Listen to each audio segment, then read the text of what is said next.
They look at her like she doesn't belong here, like she's stealing their oxygen just by breathing. The woman stands in the doorway of Elite Fitness Club, afternoon sunlight cutting harsh shadows across marble floors. Her dark skin catches the light streaming through floor-to-ceiling windows, and for a moment, she's frozen in time. 20 years dissolve like morning mist. She sees herself again, 8 years old, pressed against this same glass, watching through fingerprint-smudged windows as people in expensive workout clothes moved through a world she couldn't touch. Maya, she whispers to herself, stepping forward.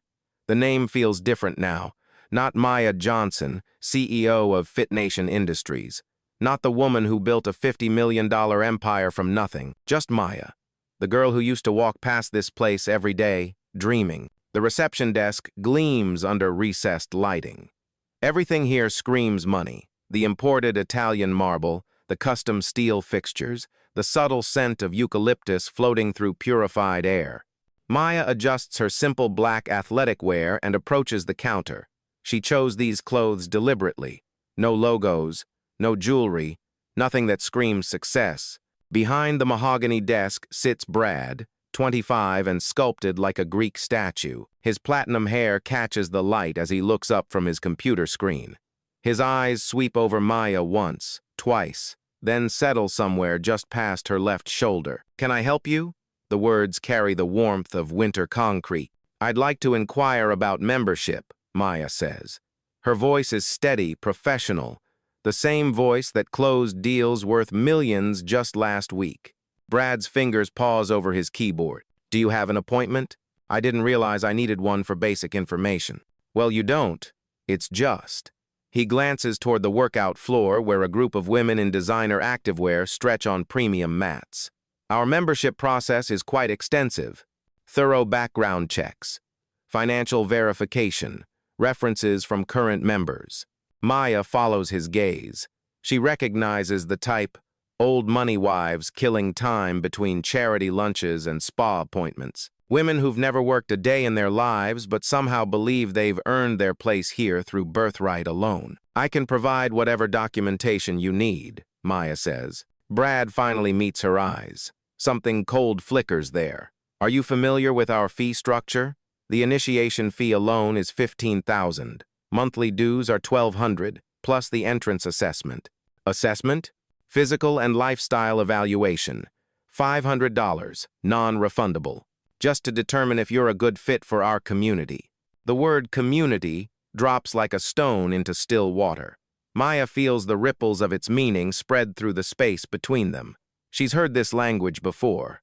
Different words, same message. "I see. And what exactly does this assessment involve?" Brad's smile could freeze fire. "Making sure our new members understand and appreciate the Elite Fitness Club culture. We've worked very hard to maintain a certain standard." Through the glass partition, Maya watches a personal trainer guide a client through a routine.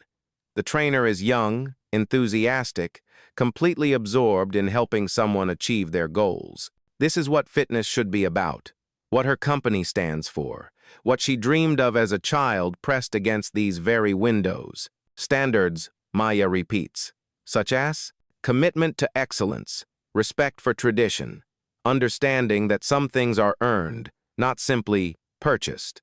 The air between them shifts. Other conversations in the lobby grow quieter. A woman with perfectly blown-out silver hair, Mrs. Hamilton, according to her membership badge, glides over from the smoothie bar. Her presence fills the space like expensive perfume. "Is there a problem here, Brad?" Mrs. Hamilton's voice carries the authority of someone who's never been told no. "No problem at all, Mrs. Hamilton. I was just explaining our membership process to this lady." The pause before lady hangs in the air like smoke. Mrs. Hamilton's eyes appraise Maya with the cold calculation of someone examining produce at the market. "I see." Mrs. Hamilton turns to Maya. "You know, dear, there are several community centers downtown that offer fitness programs. Very affordable. Much more." She pauses, selecting her words like jewelry. "Accessible. I prefer this location," Maya says evenly. "I'm sure you do.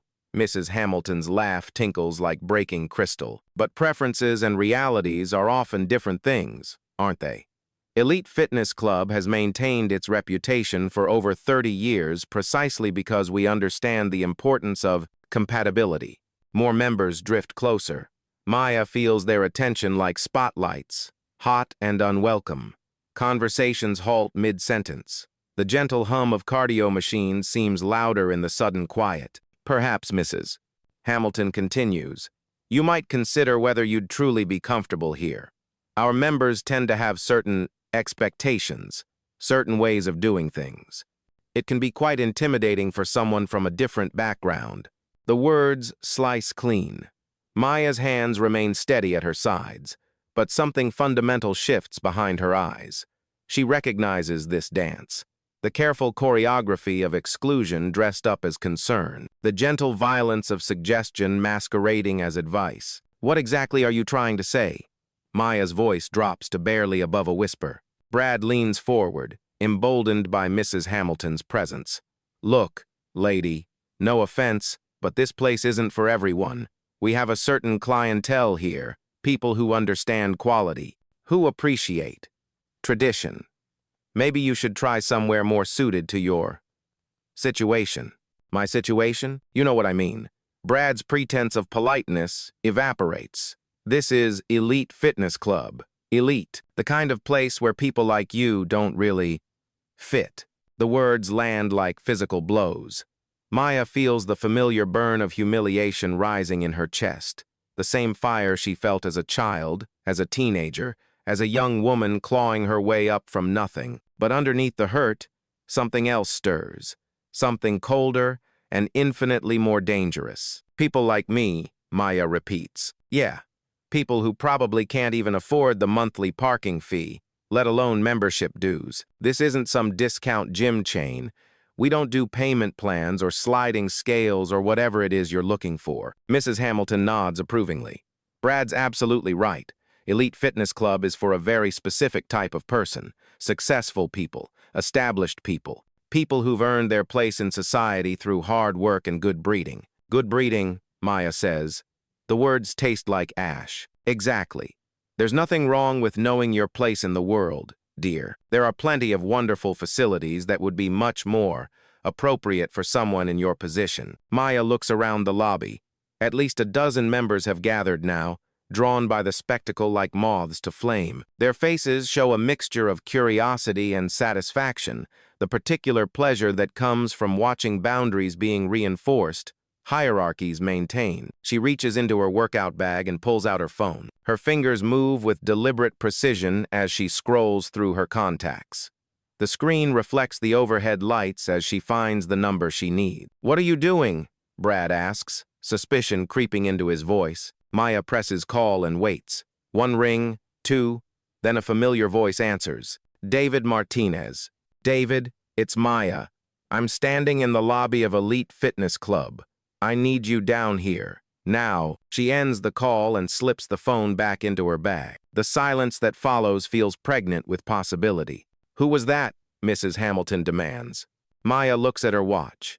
You have about 60 seconds to reconsider your word. Excuse me? 60 seconds to think about whether this is really the hill you want to die on. Brad laughs, but the sound holds an edge of uncertainty. Are you threatening us? Because I can call security. Please do. The elevator across the lobby chimes. The doors slide open with mechanical precision, and David Martinez steps out. He's moving faster than Maya has ever seen him move, his usually perfect composure cracked around the edges. When he sees her standing at the reception desk, surrounded by curious members, his face goes completely white. Miss Johnson. His voice carries across the lobby like a gunshot. I'm so sorry. I had no idea you were coming. The effect is immediate and absolute. Every conversation stops. Every movement freezes. The very air seems to crystallize around Maya as David crosses the marble floor, his expensive shoes clicking against stone. Miss Johnson? Mrs. Hamilton's voice has lost all of its authority. David reaches them, slightly out of breath. I apologize profusely. If I had known you were planning to visit. He turns to Brad, whose face has shifted from smug confidence to something approaching terror. "What exactly is happening here?" "I was simply trying to learn about membership options," Maya says calmly. "Your staff has been very educational about your application process." David's eyes sweep the gathered crowd, reading the situation with the practiced skill of someone who's managed crises before. "I see. And what exactly has my staff told you? That I should try somewhere more suited to my situation, more appropriate for someone in my position." The words hang in the air like a blade waiting to fall. David closes his eyes for just a moment, as if summoning the strength to deal with what's coming next. "Brad," he says quietly, "in my office. Now." "But sir, I was just following protocol, screening potential members, making sure they're a good fit for." "Brad, office.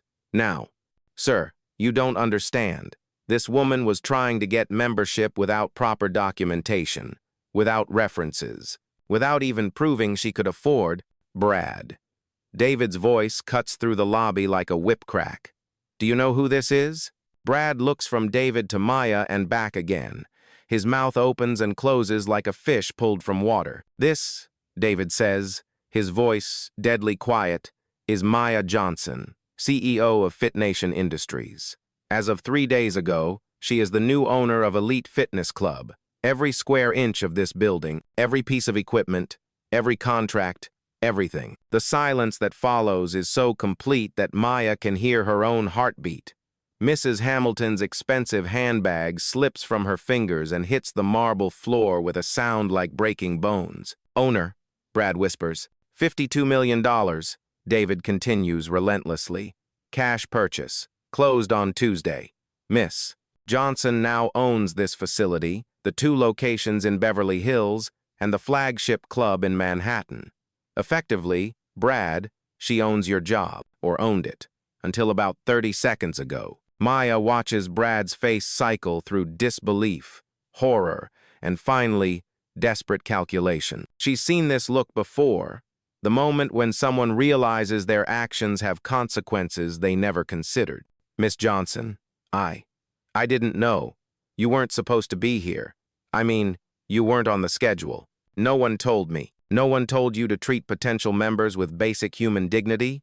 Maya's voice is soft, but it carries the weight of absolute authority. "No one told you that discrimination is both morally reprehensible and legally actionable?" "I wasn't discriminating. I was just following our membership guideline." "Your membership guidelines specifically instruct staff to tell people they should know their place in the world based on their appearance?" Brad's mouth works soundlessly. Around them, several members have begun backing away, sensing the shift in power like animals before an earthquake. "Miss Johnson," Mrs. Hamilton interjects, her voice now stripped of its earlier confidence. "There's been a terrible misunderstanding. Brad is young, inexperienced. I'm sure he didn't mean—" "What about you?" Maya turns the full force of her attention on Mrs. Hamilton. "What's your excuse?" I was simply trying to help, to suggest alternatives that might be more comfortable." "More comfortable for whom?" Mrs. Hamilton's perfectly manicured fingers flutter at her throat. "For you, of course. I thought you might prefer somewhere less formal. You thought I might prefer somewhere less white." The word drops like a bomb. Mrs. Hamilton's face flushes red, then white, then red again. "I never said anything about race. Never even thought—" "You didn't have to say it.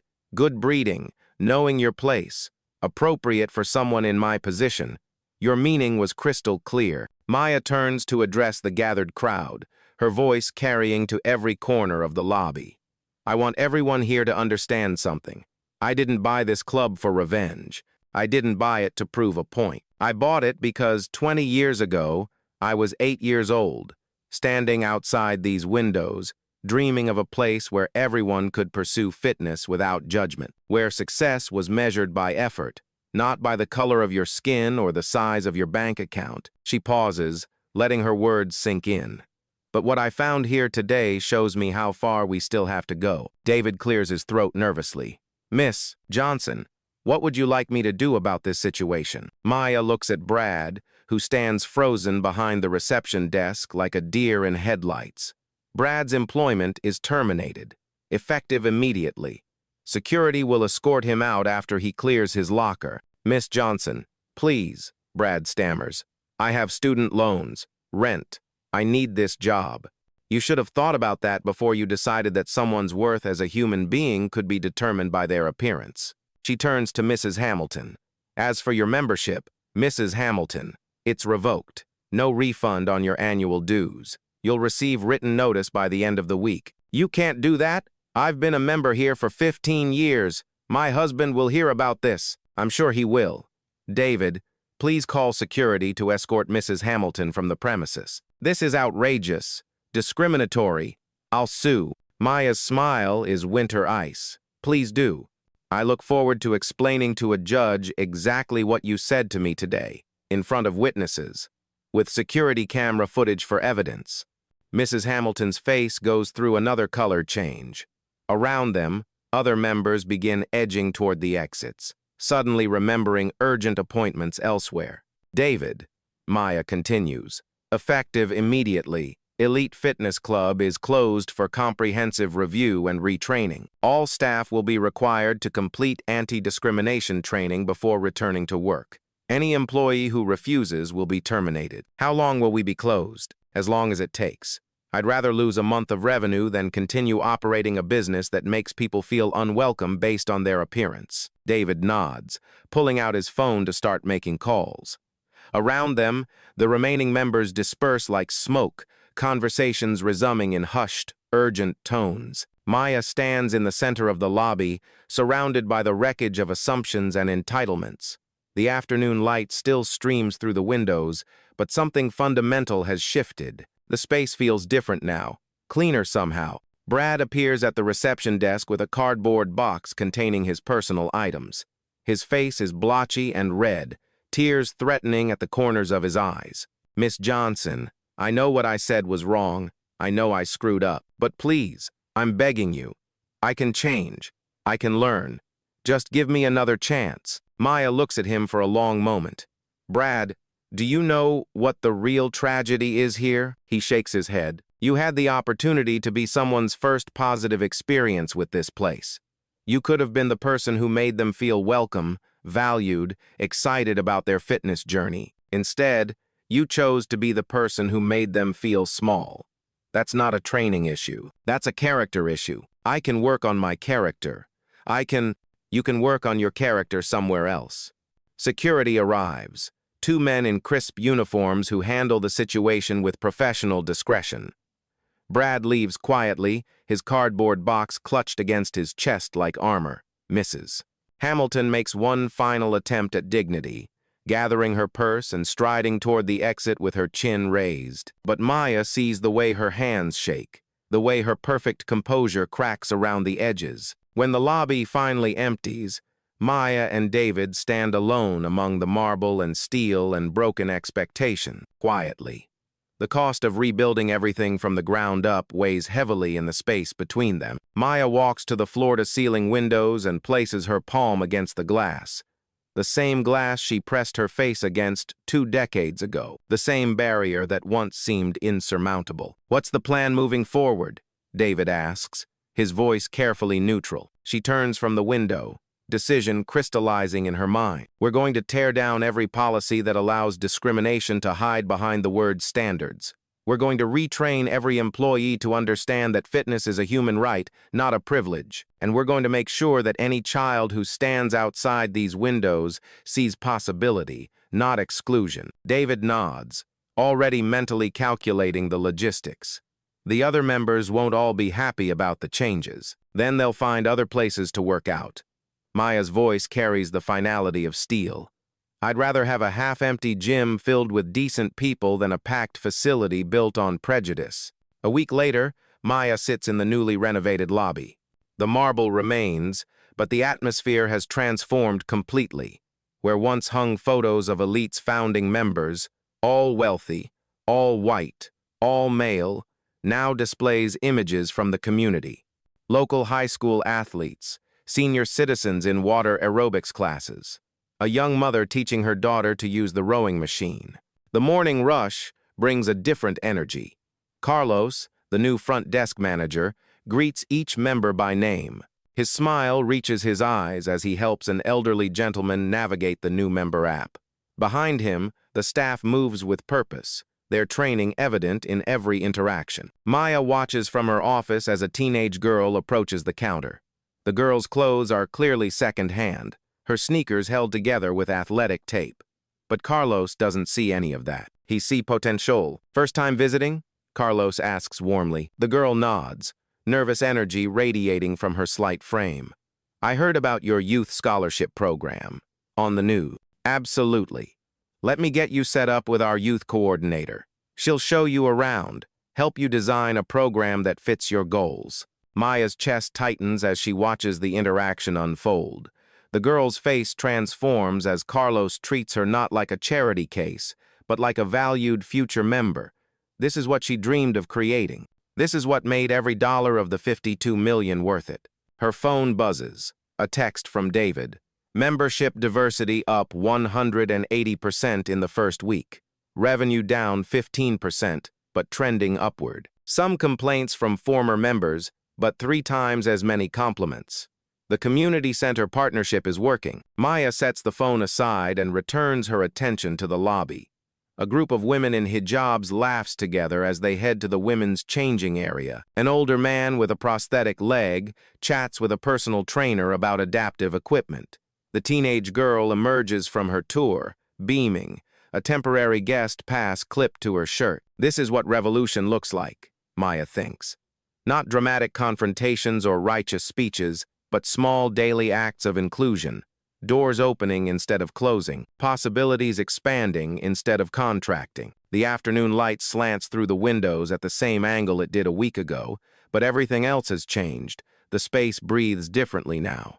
The conversations flow with genuine warmth instead of performative politeness. Even the air seems cleaner, purged of the toxic atmosphere that once poisoned every interaction. Maya's assistant knocks on her office door. Miss Johnson, there's someone here to see you. Says his name is Brad, former employee. Through her office window, Maya sees him standing in the lobby. He looks smaller than she remembers, his confident swagger replaced by something that might be humility. He's not alone. A young black woman stands beside him, her hand resting supportively on his arm. Send him up. Brad enters her office with careful steps, his companion close behind. His eyes dart around the space, taking in the changes, the community photos, the mission statement prominently displayed, the diverse faces smiling from the walls. Miss Johnson, thank you for seeing me. This is my girlfriend, Keisha. She wanted to meet you. Keisha steps forward, extending her hand. Miss Johnson, I wanted to thank you for what you did, for what you're doing here. Maya shakes her hand, studying the young woman's face. I'm not sure I understand. Brad told me what happened. What he said to you, how he acted. Keisha's voice is steady, but Maya catches the underlying tension. I've been trying to get him to understand what it feels like to be judged before you even open your mouth, to be written off because of how you look. Brad shifts uncomfortably. I thought I was doing my job, following protocols. I didn't realize. He trails off, struggling with words that don't come easily. I didn't realize how my actions affected people, how they made people feel. And now you do? I'm learning. Keisha's been helping me understand. We've been volunteering at community centers, talking to people about their experiences. I see things differently now. Maya leans back in her chair, assessing the man before her. Gone is the arrogant certainty that defined their first encounter. In its place sits something rawer, more honest. What do you want from me, Brad? Nothing. I mean, I'm not asking for my job back. I know I don't deserve that.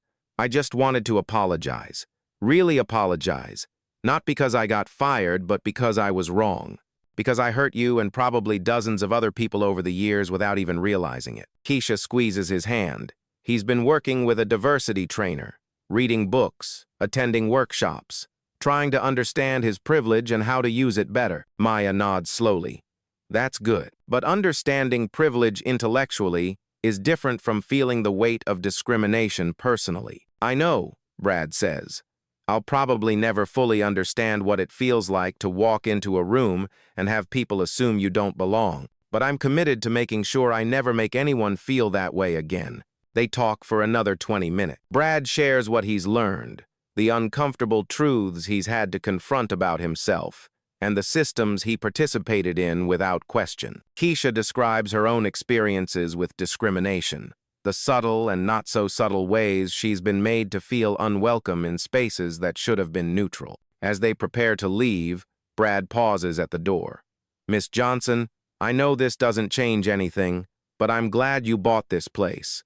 I'm glad you fired me. I needed to lose everything to realize what I was becoming." After they leave, Maya returns to her window. The evening crowd is arriving, teachers finishing their shifts, construction workers still dusty from job sites, students cramming workouts between classes. The diversity isn't performative or forced. It's natural, organic, the result of removing barriers rather than building them.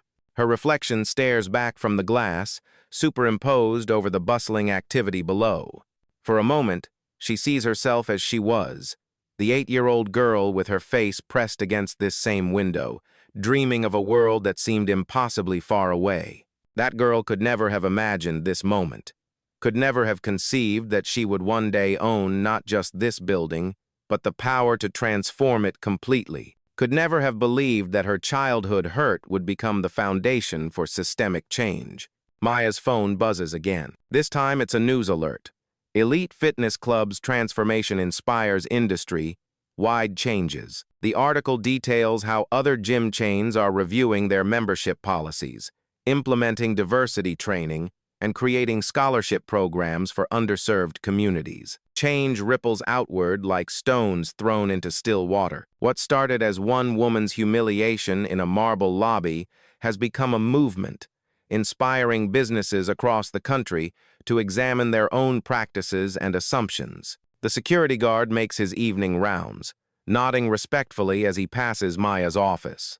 Through the windows, the city lights begin to twinkle. The building settles into its quiet nighttime rhythm, but the energy of transformation still hums through its walls. Maya gathers her things and heads for the elevator. As she passes through the lobby, she pauses at the memorial wall, not for the dead, but for the dreams that almost died here. Pictures of scholarship recipients, community partnerships, success stories from people who found not just fitness, but belonging. At the center hangs a simple plaque.